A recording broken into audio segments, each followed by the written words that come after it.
kubiba urira ntago bikwiye kutazasarura useka. Ndikumva Imana yibutsa abantu bacumbikiye imfubyi, Imana yibutsa abantu bagaburiye abashonje, Imana yibutsa abantu bambitse abambaye ubusa, Imana yibutsa abantu basuye abandi mu bitaro, Imana yibutsa abantu bagiye bagira neza mu makartier batuyemo, Imana yibutsa abantu bavugiye abari badafite kivurira, Imana yibutsa abantu batari bafite barengeye abari badafite kirengera. Ndikumva Imana ije kwibuka abantu bafite ahantu babibye mu buryo bwabo, ijuru rije kubibuka kuko Imana ntikiranirwa ngo yibagirwe imirimo. Reka tubasuhuze mu izina rya Yesu, izina risumba andi mazina yose, izina rikuru, izina abadayimoni batinya, izina ryiza. Umuririmbyi yaravuze ngo ni izina riryoshye, aherutse kubiririmba aravuga ngo Yesu izina riryoshye. Ndashimira Yesu muri aya masaha, nshimiye Yesu ko ari umukozi w'umuhanga, nshimiye Yesu kuko ataryama, ntasinzira, ntahunikira ku buzima bwacu. Uwacu nawe yararirimbye aravuga ngo ntiyaryama kuko twashira, Imana ishimwe. Hanyuma munyemerere mbasuhuze mu izina rya Yesu, mbifuriza amahoro akomeye meza kandi y'Imana, amahoro meza. Yesu abantu be yayandi atagira akagero atarondoreka, amwe ajya ahumuriza abayafite kandi iyo utayataye ntago wayakurwaho. Imana yamwijije bagirire neza, ndishimye cyane, ndanezerewe mu mutima. Hari ukuntu mba numva mu mutima wanjye meze neza kubera ko ubuntu bw'Imana burampagije, ubuntu bw'Imana buranyuze. Yesu abagirire neza. Munyemere mbasuze mwebwe muri mu gihugu cyacu cy'u Rwanda rwiza rw'imisozi igihumbi, Rwanda rwiza rwa Gasabo. Munyemere nawe mbasuze mwebwe muri hano hafi muri Afrika mu bihugu bigiye bitandukanye. Hanyuma mbasuze cyane mwebwe muri hejuru aho twita ngo ni Rwota Amasimbi, aba diaspora, abantu bari hejuru cyane mu migabane y'i Burayi, n'abanyafrika n'aba diaspora, mutaza kuza kundira amabuye. Imana ibahe umugisha. Munyemere rero mbabwire ngo amahoro meza y'Imana abe ku buzima bwanyu. Muri uku kwezi kwa 12 hari ukuntu mpawe ijambo riri kuvuga ngo siko bizahora mu bantu bategereza Imana, siko bizahora mu bategereza Uwiteka. Ni nako bimeze, ntago ariko bizahora koko. Nanjye ndi umwe mu bantu babihamya uko yoko n'ijambo ry'Imana ariko rivuga, ariko ndi umwe mu bantu baguhamiriza ko atari ko bihora iyo wategereje Imana. Ntago ubuzima buguma uko bwari bumeze. Iyo tuvuga gutya hariho abantu batabikunda bakavuga ngo se kuki muvuga iby'ubuzima gusa, mwagiye muvuga n'iby'umwuka. Ntago iby'umwuka ntago tubyanze, ariko ugomba kumenya neza ko mbere yuko ujya mu mwuka cyangwa mbere yuko uba mu mwuka uba wabanje kuba mu mubiri. Icyo nacyo uzajya ugitekereza. Hanyuma tubibutse neza ko mbere yuko uvuga ngo ugiye mu buzima bw'umwuka cyangwa se ubayeho mu buzima bw'umwuka, uwo mwuka ariko wari usanzwe uri mu mubiri. Umunsi umwe Yohana ni umugabo umwe wigize yaba mu mwuka, ndetse nawe arabihamya, aravuga ngo ku munsi umwe Imana yanjye nari ndi mu mwuka, cyangwa se ku munsi umwe Imana nari ndi mu mwuka. Ni cya gihe bafite ukuntu bamutetse mu ngunguru y'amavuta, cyangwa se bafite ukuntu bafashe amavuta barayacamutsa amaze kumera neza kabisa bafata umuntu w'Imana bamushyiramo. Bibiliya yisomye ikubwira ko yavuyemo afite umubiri ngo unyerera umeze nk'umwana w'uruhinja, kandi bivuze ngo yari yagiyemo ari umuntu mukuru, of course yari umusaza cyangwa se yari umuntu w'igikwerere, ariko bamushyizemo ngo avamo afite umubiri umeze nk'umwana w'uruhinja. Hanyuma hano ushobora kwibaza, babonye amavuta ntacyo amutwaye, baramujyana bamutwara ku kirwa cy'i Patmos. Ni ahantu hakomeye cyane. Iyo ugiye gusoma cyangwa se iyo urebye icyo Patmos cyangwa se icyo kigo ukuntu hari hameze, bavuga ko ari ahantu hari ibintu biteye ubwoba, hari ubuzima bukakaye, hari ubuzima buremereye, hari ubuzima burimo ibibugu, inzoka zikomeye zifite ubumara bukomeye. Bwari ubuzima buteye ubwoba ku buryo nta wari wizeye ko Yohana yashobora gushavayivinga ngo abeho muri ubwo buzima. Hanyuma agiye kwandika, igihe Yesu yamubonekeraga cyangwa se igihe yari arimo abona ajya kwandika biriya ahabwa ziriya nzandiko yagiye atanga muri Sarudi, ziriya nzandiko yagiye atanga mu byahishuwe ku bice nyango bitatu. Usanga yagiye kwandika, agiye guhabwa biriya bintu byose yagiye yandika, ziriya nzandiko za Bisarudi. Donc agiye kwandika, kuko sibyo binzindiye kugira ngo mbivuge. Agiye kwandika aravuga ngo ku munsi w'Umwami Imana nari ndi mu mwuka. Bivuze ngo mbere yuko ajya kuba mu mwuka cyangwa se mbere yuko ahabwa ibyo yahawe, hari ubundi buzima bundi bw'umubiri yari arimo. Yari ari mu buribwe cyangwa se yari ari mu bihe bitoroshye. Urumva kuba ku kirwa ahantu hatari abantu, ahantu hari ibintu biremereye biteye ubwoba, ahantu hari ibintu donc biri urumva niba waramenyere kuba mu bantu ukisanga uri ahantu ha wenyine ndetse nta ngingo n'imwe nta n'igihumuriza gihari, ntabwo byari byoroshye. Mbere y'uko uba mu buzima bwo mu mwuka ubanza kubaho bwa buzima bwo mu mubiri, kandi ndi kumva atari ko bizahora. Birashoboka ko uri umukozi w'Imana, ariko mbere y'uko uba umukozi w'Imana wari umuntu usanzwe. Birashoboka ko uyu munsi ufite titre runaka mu rusengero, ariko mbere y'uko uyigira wari umuntu usanzwe. Rero icyo ndi kuvuga aha ngaha kize kuza kumvikana, nari ndimo mbasuhuza mbifuriza amahoro meza y'Imana, mbifuriza kugubwa neza mu izina rya Yesu. Mugubwe neza abari hafi, namwe mwibwira ko muri kure, mugubwe neza. Imana y'amahoro ibarebe neza kandi ibishimire. Hanyuma ndacyabivuga ndacyabihamya ko atari ko bizahora, cyangwa se atari ko bizaba. Ntabwo ari ko bizahora ku bantu bategereza Uwiteka, keretse abava mu masezerano ari nta mpamvu. Bibiliya ivuga ngo nibo bazakorwa n'isoni. Rero iyo turi kuvuga gutya, ujye ufata umwanya wisuzume, urebe uvuge ngo mbese ndacyari mu masezerano, mbese ndacyari mu by'Imana ishaka ko mbamo, ese ndacyari mu mugambi w'Imana, ese ndacyari mu bushake bw'Imana, ese ndacyari uw'Imana ishaka ko mbawe, ese ndacyavuga uko Imana ishaka ko mvuga, ese ndacyagenda uko Imana ishaka ko ngenda, ese ndacyabana n'abantu uko Imana ishaka ko mbana nabo. Ngo ujye wigenzura umunsi ku munsi, wirebe, wisuzume, urebe niba ugihagaze neza nk'uko Imana ishaka. Bibiliya igiye kuvuga abantu batazakorwa n'isoni, ireba ba bandi bakiri mu masezerano. Ujye uvuga ngo mbese Imana ko yambwiye ko izangirira neza, ndacyari mu mwanya yabimbwiriyemo. Ese Imana ko yambwiye ko izantabara, ndacyari mu mwanya yabimbwiriyemo. Ese ko yansanze mu bihe by'amasengesho, ndacyari mu bihe by'amasengesho. Ese ko yansanze ndi mu buririmbyi, ese ndacyari mu gihe cy'uburirimbyi. Ese ko yansanze wenda ndi mu minsi 7 cyangwa ndi mu minsi 3 ikansezeranya ibikomeye, ko yansanze mu munsi umwe ndi gusenga.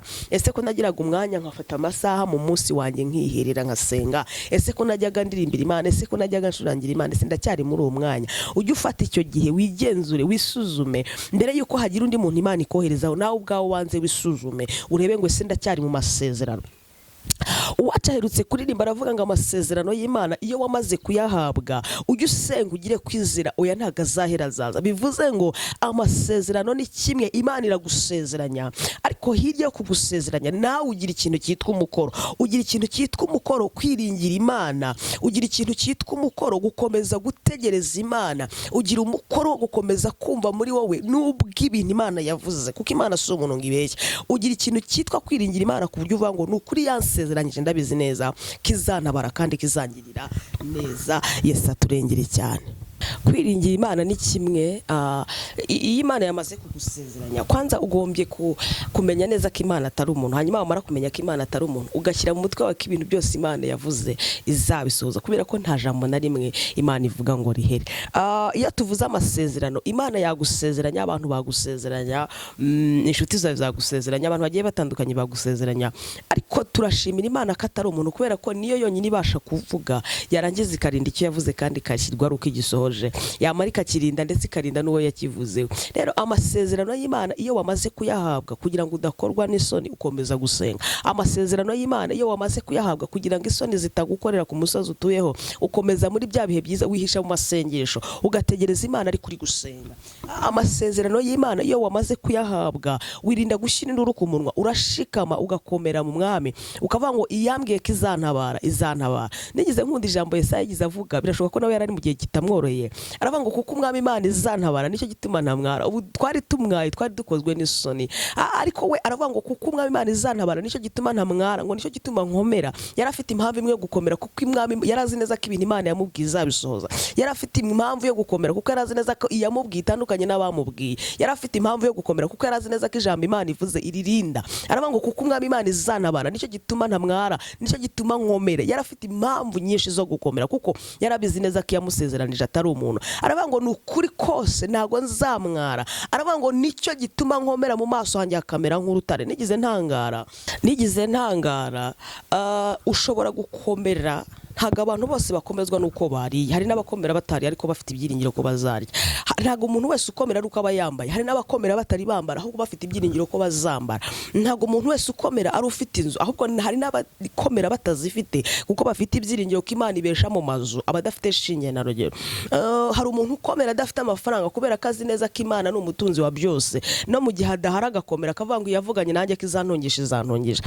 Yesaya aravuga ngo kuko umwami Imana izantabara, nicyo gituma ntamwara. nicyo gituma nkomera. Icya mbere yumvaga nta soni zihari, nta kimwaro gihari kuko yavuganye n'Imana. Icya kabiri yagombaga gukomera kuko yarabizi neza ko Imana atari umuntu, iyo yavuze ibasha no gukora. Icya gatatu yarihamirije aravuga ngo ni ukuri ntago nzakorwa n'isoni. We ashyiraho umurongo, ubuzima bwabuhereza umurongo. Aravuga ngo byafata imyaka 5, byafata 10, byafata ubuzima bwose, byafata ryari, sinshobora kuzakorwa n'isoni. Kubera iki? Ntago umwami Imana izandenganya, ntago Imana izanyirengagiza. Kubera iki? Nzamizi neza ko izantabara. Yesu aturengere cyane. Rero narindi kukubwira ngo hirya yo guhabwa amasezerano usabwa no gusenga, hirya yo guhabwa amasezerano usabwa no kuyarinda, hirya yo guhabwa amasezerano usabwa no kurushaho kwinginga Imana no kubana neza n'Imana, ukisuzuma ngo mbese aho yavuganiye nanjye niho nkiri.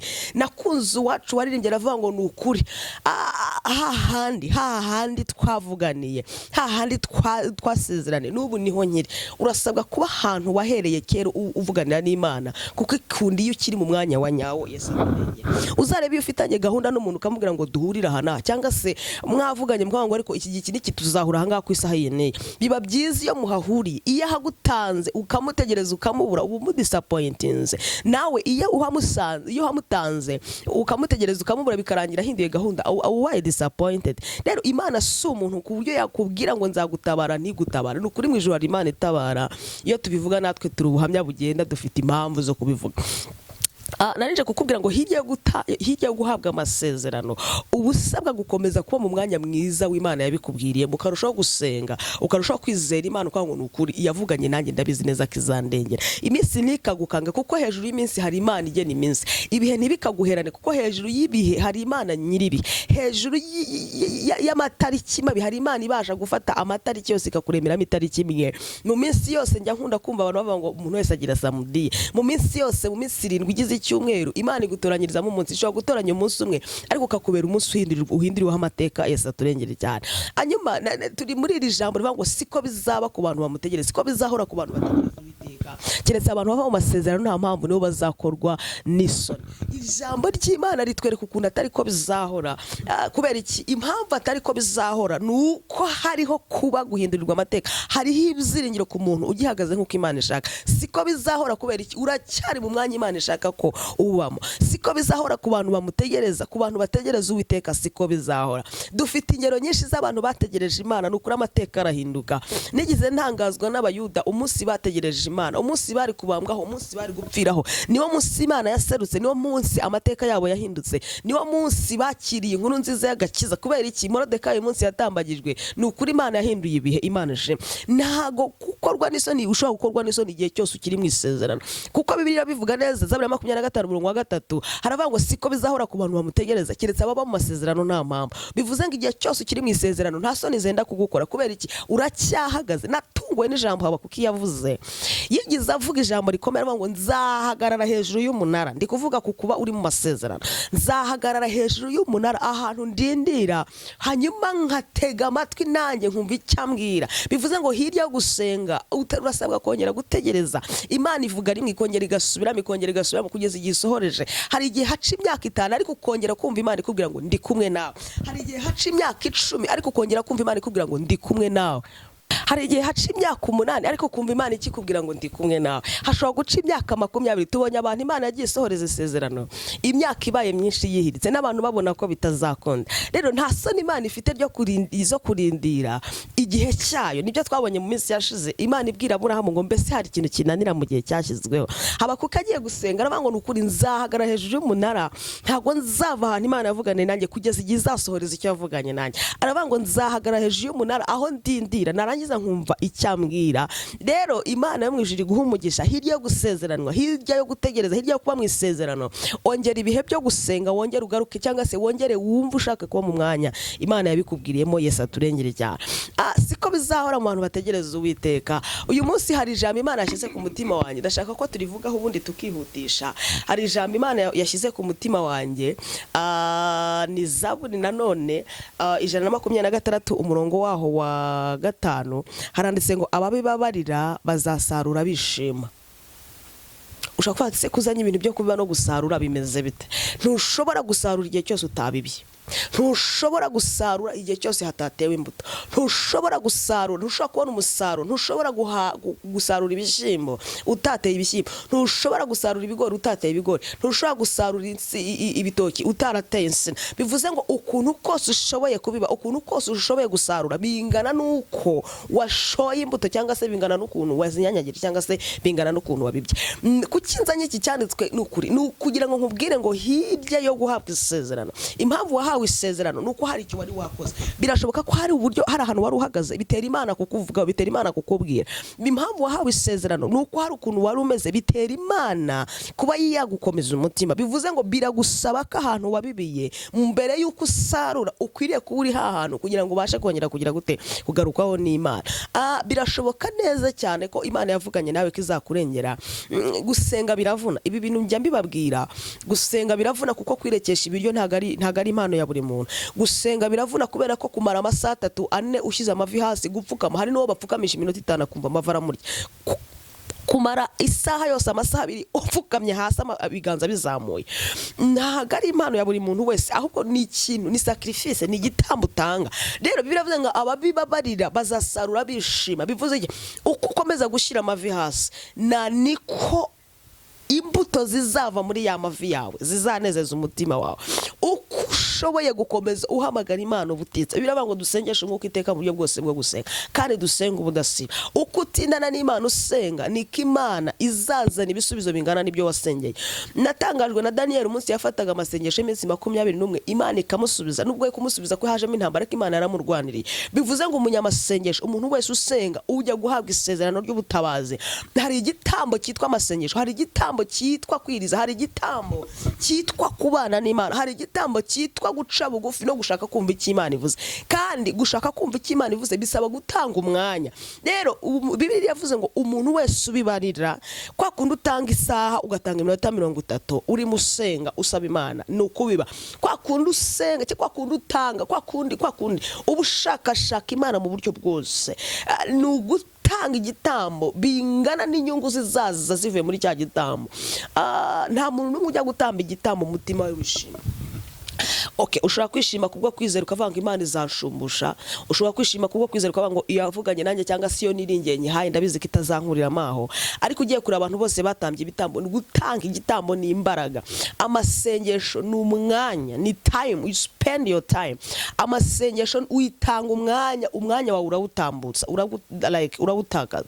Rero nimvuga gutya, Bibiliya iravuze ngo siko bizahora ku bantu bategereza Uwiteka. Niryo jambo niba muri uku kwezi kwa 12 nshishikarize wowe unkurikiye none ahangaha, nkubwire ngo rushaho kubiba. Nshishikarize, niba ushaka kubona Imana mu maso, niba ushaka ubutabazi bw'Imana, niba ushaka ko amateka yawe ahinduka, rushaho kubiba. Bibira mu isengesho, ubibire mu gufasha, ubibire mu kujya inama nziza, ubibire mu guhugura, bibira ahantu hose unyanyagiza imbuto yawe, kuko ntabwo zirizera neza zarumba. Imana yo mwijije kugirire neza. Ni nakifuje ko umuntu wese tubana hano ari umuntu ubashije gusobanukirwa n'impamvu nziza zo gusenga, n'impamvu nziza z'amasezerano, n'impamvu nziza z'uburyo guhabwa isezerano ari byiza. Twigize tubaho mu buzima budafite ishusho, Imana ikagitubwira ngo nzabagirira neza. Nigize mbaho mu buzima bw'igisuzuguro gihagije, nanjye numva ko ndi mu gisuzuguro. Ntihazagira umuntu ukubeshya iyo usuzuguritse, nawe urabyumva ko usuzuguritse. Ntihazagira umuntu ukubeshya iyo uciriritse, burya nawe urabyumva ko uciriritse. Ntihazagira umuntu ukubeshya iyo ushonje, nawe urabyumva ko ushonje. Ntihazagira umuntu ukubeshya iyo wambaye ubusa, nawe urabyumva, ubu ubibona ko wambaye ubusa. Nepeti sijya kuvuga ashaka umwenda ujyanayo, n'uwese nta wundi uhindura, ni wa wundi wambaye. Ejo amateraniro abazaba, kandi ugashaka umwenda wambara ukawubura kubera iki? Nta ufite, nta mahitamo ufite, urarufuze wa wundi ukarara uwanditse.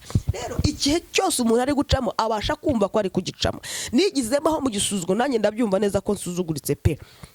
Mvana ni umuntu ubabarira abantu batansabye n'imbabazi. Mvana n'impamvu ku bantu, kubera ko ntago ikibazo ari abantu, ikibazo ni igihe urimo. Ntago ikibazo ari ababona ko unanutse, ushonje, umeze nabi. Ni ikibazo cy'igihe. Niba kuvuga ngo urananutse, ntukababare kubera ko bari kubibonesha amaso ko ari igihe urimo. Abavuga ko watinze ibi ni igihe cyawe. Ndi umuntu uvana impamvu ku bantu, ahubwo nkazishakira mu gihe ndimo. icyanditswe kiravuze ngo ababibabarira bazasarura baseka, bazasarura bishimye. Naringize ngo nkusabire Imana imbaraga zo kurushaho kubibira aho uri. Imana ikwigishe uburyo ki ukwiriye kurangiza umwaka uri kubiba. Kubera iki? Ntago ariko bizahora ku bantu bategereje Uwiteka Imana ngo ibagirire neza. Imana ikwigishe uburyo ukwiriye kubana nayo mu buryo bwayo inezererwamo. Niba hari ikintu Imana ikunda umutima umenetse, kuko ntiyishimira ibitambo cyane. Mbere yuko utamba igitambo, Imana irabanza ikihumuriza, ikareba umutima wawe. Mbere yuko Imana ijyana amazuru ku gitambo, ibasha kubanza gucisha ijisho ku mutima ugitanze. Yesu aturengere. Rero ubibabaye, ubiba bimurya, ndi umukene, nabuze nayo kwishyura inzu, mfite amadeni menshi, nabuze dufite abantu. Ejo hari umuntu twari kumwe aransesa, avuga ijambo rikomeye, aravuga ngo ushobora gusenga ukwezi kose, we agasenga uwo munsi kandi agahita ashyiraho ikintu cyitwa imbuto, akanabiba mu murimo w'Imana. Aho usengera, aho ukorera umurimo, aho ngaho Imana ikamwumva byihuse, ukazarinda umara ukwezi utegereje ibisubizo byawe, uwo munsi akarara bitanye. Kubera iyo ni ihame ry'abantu basobanukiwe, ihame ryo gutanga. Bibiliya yavuze ngo uko ubiba ubabaye, uko ubabaye ubishe, ubibuta byumva uti abana banjye bari kubirya, uko wigomwa mu murimo w'Imana ugashyiramo, niko no gusarura kwawe wishima. Kandi reka mvuge iki kintu, ushobora kubiba abantu batabizi ko wabibye, ariko wazasarura bakabimenya ko wasaruye. Ushobora kubiba abantu batabizi ko wabibye, ndabisubiramo, ariko wazasarura abantu bakaza kwenjoyinga imbuto zavuye, donc umusaruro wavuye muri kwa kubiba kwawe. Impamvu tubona hano nuko twagiye dutanga ibitambo, tugasengera ahantu mutabaye. Inzara yatwiciye ku misozi, ntago mwari muhari.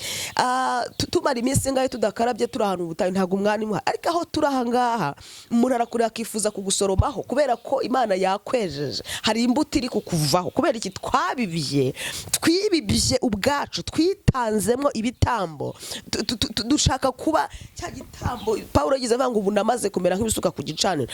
Hari igihe cyageze tubaho mu buzima twariyibagiwe, kugira ngo umunsi tuzagaragara buri muntu wese azakire ku mbuto yo kuba duhari.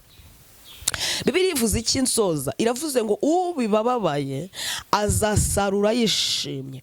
Kandi twicaye muri uku kwezi kwa 12, bantu mwakoze subscribe kuri Mwafashwe ryari official, turi kubabwira ngo ntago ariko bizahora mu bantu bamutegereza. Sinzi igihe umaze utegereje Imana, sinzi n'icyo ushaka kuyitegerezaho, sinzi n'icyo uri kuyisaba, ariko mbere yuko nkubwira ngo siko bizahora, kuko icyo ni icyita rusange, ndashaka kubanza nkakubwira ngo umuntu ubiba bamwirijwe n'Umwuka w'Imana arira, asarura yishimye. Imana ikubashishe kuyikorera uko ishaka.